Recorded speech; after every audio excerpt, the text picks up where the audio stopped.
आज हम करने वाले हैं क्या होता है जब केवल रासायनिक समीकरण दीजिए।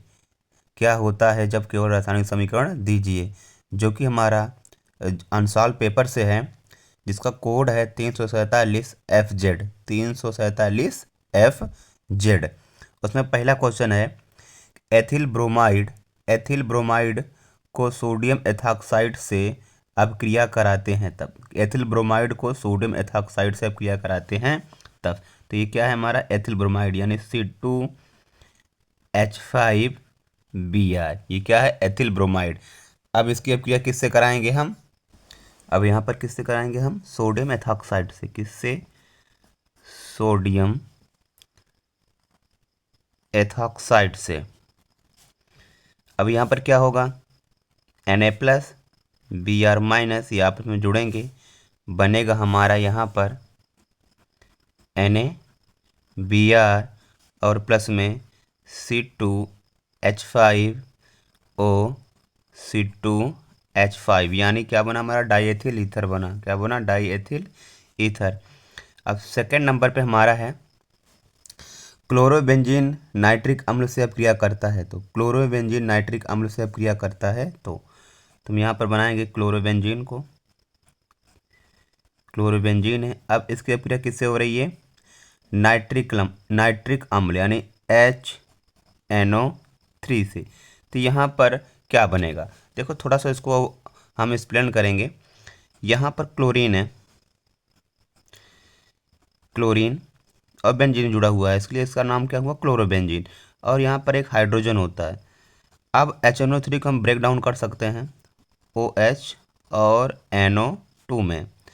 अब यहाँ पर क्या होगा? OH- यहाँ का H+ ये जुड़ेगा आपस में, किसका निर्माण करेगा? ये H2O का। किसका निर्माण करेगा? ये H2O का निर्माण करेगा।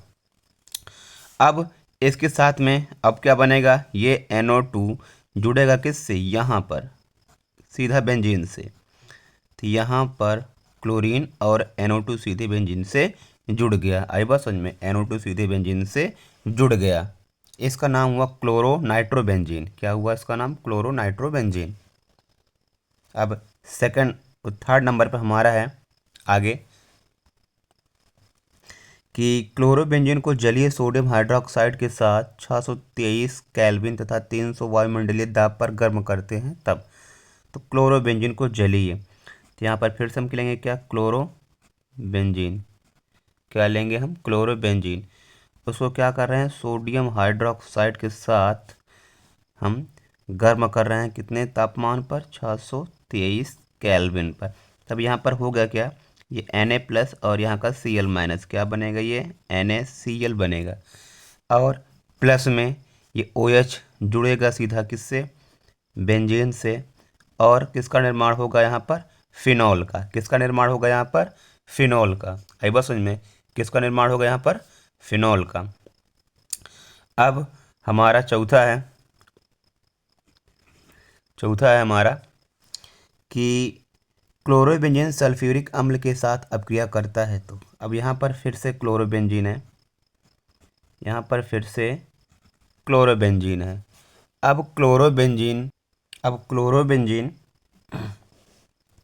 अब किससे अपक्रिया करा? सल्फ्यूरिक अम्ल यानी H2SO4 से। तब यहाँ पर हमारा उत्पाद क्या बनेगा? देखो थोड़ा सा इसको और एक्सप्लेन करना चाहेंगे हम। हमने यहाँ पर क्या लिया था? क्लोरोबेंजीन लिया था और H2SO4 यानी H2SO4 को हम तोड़ कैसे सकते हैं? OH और HSO3 इसमें तोड़ सकते हैं। यहाँ पर हाइड्रोजन, यहाँ पर -OH और यहाँ पर H+, ये बनेगा क्या? H2O बनेगा। और HSO3 क्या होगा? सीधा क्लोरोबेंजीन से जुड़ जाएगी, SO3H। आई बात समझ में? अब पाँचवा नंबर पे हमारा क्या है? पाँचवा नंबर पे हमारा है एथिल क्लोराइड को जलीय KOH के साथ गर्म करते हैं तो। एथिल क्लोराइड यानी C2H5Cl, ये क्या है? एथिल क्लोराइड को जलीय KOH के साथ गर्म करते हैं तो, यानी पोटेशियम हाइड्रोक्साइड के साथ। तो यहाँ पर क्या होगा? KCl और C2H5OH, यानी एथिल अल्कोहल का निर्माण करेगा ये।